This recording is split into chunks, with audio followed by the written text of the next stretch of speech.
اللہ نے ہر نبی کو دین اسلام دے کر بھیجا.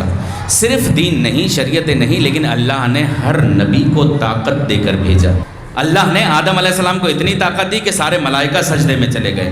نوح علیہ السلام کو اتنی طاقت دی کہ جب آسمانوں سے پانی آ رہا تھا، زمین سے پانی آ رہا تھا، پہاڑوں سے پانی آ رہا تھا، دنیا کی ہر شے غرق ہو گئی لیکن سفینہ نوح چل رہا تھا. داؤد علیہ السلام کو اتنی طاقت دی کہ جب لوہا پکڑتے تھے تو پگھل جاتا تھا. سلیمان علیہ السلام کو اتنی طاقت دی کہ دنیا کے چرند پرند حیوان جنات سب ان کے مقلد تھے، جو وہ کہتے تھے ویسا مانتے تھے. اللہ نے ہر نبی کو طاقت دی، ہر نبی کو معجزہ دیا. کیا یہ ممکن ہے کہ جسے نبیوں کا سردار بنایا ہو، اسے طاقت نہ دی ہو، اسے معجزہ نہ دیا ہو؟ تو ہمارے نبی کی طاقت کیا تھی؟ بیٹھے میں کہہ دوں نبی کی طاقت کیا تھی. اللہ نے ہمارے نبی کو قرآن جیسی علمی کتاب عطا کی جو قیامت تک رہے گی. اچھا، میں نے بہت آسانی سے کہہ دیا، آپ نے سن لیا، لیکن قرآن کوئی معمولی کتاب نہیں. اگر آپ کی اجازت ہو تو دو چار آیتوں کا سہارا لے کر آگے بڑھ جاؤ. انا نحن نزلنا الذکر و انا لہ لحافظون، ہم نے اس کتاب کو نازل کیا اور ہم اس کی حفاظت کریں گے. لا یمسہ الا المطہرون، بغیر وضو کے اس کو چھونا نہیں. انا انزلناہ فی لیلۃ القدر، کہ ہم نے اسے لیلۃ القدر، بہت سی آیتیں ہیں قرآن کے بارے میں. لو انزلنا ھذا القرآن علی جبل لرأیتہ خاشعا متصدعا من خشیۃ اللہ، اگر ہم اس قرآن کو پہاڑوں پر نازل کر دیں تو پہاڑ اس قرآن کی ہیبت سے، اس قرآن کے روح سے ریزہ ریزہ ہو جائیں گے.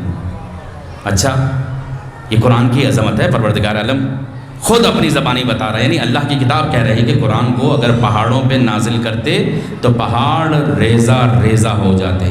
ایمان سے بتائیے یہ قرآن کہاں نازل ہوا؟ یہ کتاب کہاں نازل ہوئی؟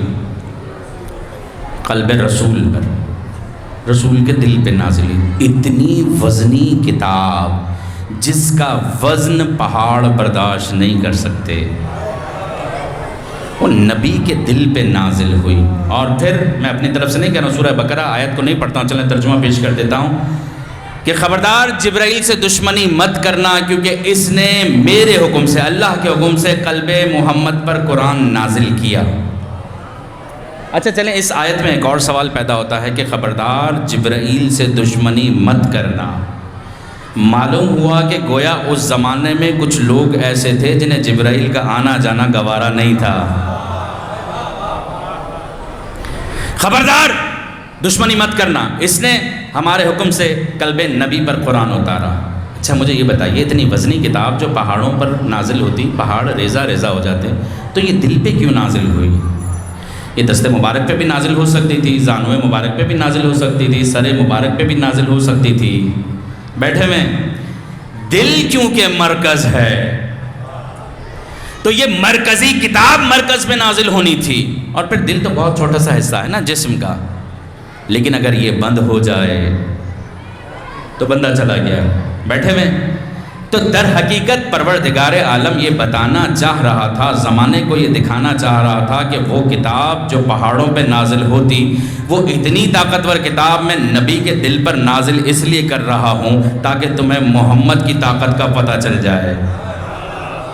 جملہ آپ کی سماعتوں کے حوالے کر رہا ہوں. بھائی اللہ نے یہ ثابت کیا کہ جس کے دل میں اتنی طاقت ہے اس کے جسم میں کتنی ہوگی، جس کے دل میں اتنی طاقت ہے اس کے جسم میں کتنی ہوگی. اب اتنی طاقتوں کے مالک محمد کعبہ کے بت توڑنے کے لیے علی کو بلائے تو اللہ جانے علی کی کتنی طاقت ہوگی.